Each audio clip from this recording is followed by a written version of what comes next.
Saudara, tim bulu tangkis Olimpiade 2024 Indonesia menjadi korban pencurian uang di Paris. Uang kas PBSI turut raib. Musibah dialami oleh manajer tim bulu tangkis Indonesia di Olimpiade 2024 Arman Darmaji.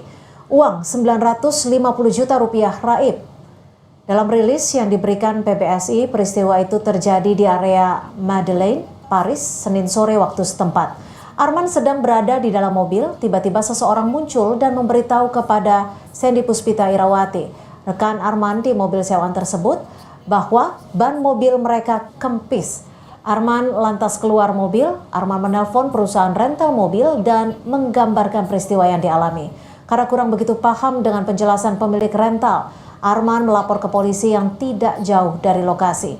Begitu kembali ke mobil, tas Arman yang berada di dalam mobil raib. Uang tunai itu merupakan aset tim untuk keperluan selama di Paris, Prancis. Selain uang tunai, ada juga kartu kredit dan paspor yang disimpan di dalam tas.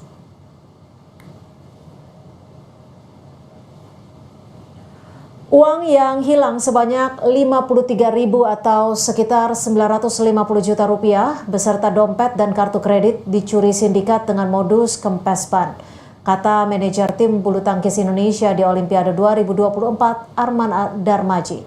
Seperti kami kutip dari Instagram PBSI. Saudara, lapak kayu bekas di lahan kosong di kawasan Duren